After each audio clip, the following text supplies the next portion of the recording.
বলেছেন তিন শ্রেণীর লোক আল্লাহর জান্নাতে প্রবেশ করবে না, তার জন্য জান্নাত হারাম। কয় শ্রেণীর? আল্লাহর নবী বলেছেন সালাসাতুন কদ হারামাল্লাহু আলাইহিমুল জান্নাহ, তিন শ্রেণীর মানুষের জন্য আল্লাহ পাক জান্নাতকে হারাম করে দিয়েছেন। মুদমিনুল খামার, এক নম্বর হলো নিশা পানকারী, ওয়াল আকুলি ওয়ালিদাই, যে সন্তান পিতামাতার অবাধ্য।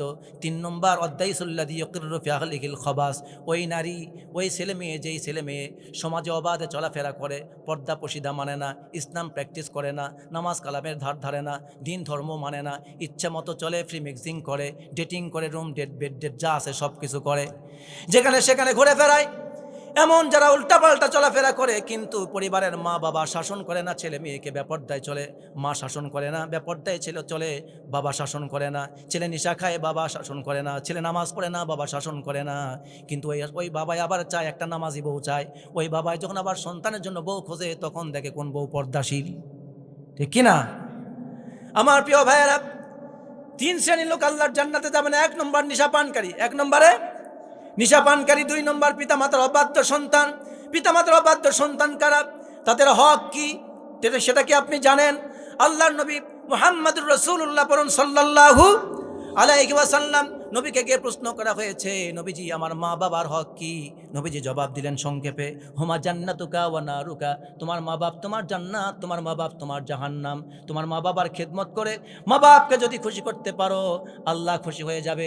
দুনিয়াতে তোমার রিজিকে মালে সম্মানে বরকত দান করবেন, আর পরকালে মা বাপ নামক জান্নাতের দরজা দিয়ে তোমাকে আল্লাহ রাব্বুল আলামিন জান্নাতে ঢোকাইয়া দিবেন। সুবহানাল্লাহ। জান্নাতের একটা দরজা থাকবে, একটার নাম হলো মা আর একটার নাম হলো বাবা।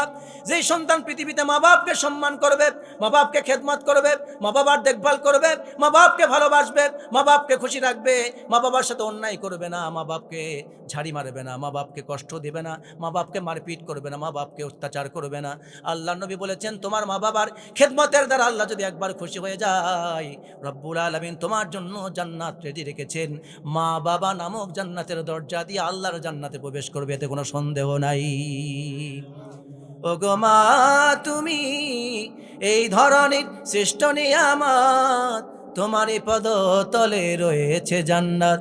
ওগো মা তুমি এই ধরনের শ্রেষ্ঠ নিয়ামত, তোমারই পদতলে রয়েছে জান্নাত। এই পৃথিবী থাকতো গো ফুল পাখিহীন, এই পৃথিবী থাকতো গো মায়ামোহহীন, এই পৃথিবী থাকতো গো ফুল পাখিহীন, এই পৃথিবী থাকতো গো মায়ামোহহীন, যদি না পেত তোমার মায়ারি হাত। ওগো মা তুমি এই ধরনের শ্রেষ্ঠ নিয়ামত, তোমারই পদতলে রয়েছে জান্নাত। আল্লাহ কবুল করুন, বলুন আমিন। মা বাবার খেদমত করতে চাই কি চাই না? মা বাবাকে সম্মান করতে চাই কি চাই না? মা বাবার সাথে যারা দুর্ব্যবহার করি ছেড়ে দাও, তওবা করো, ফিরে আসো।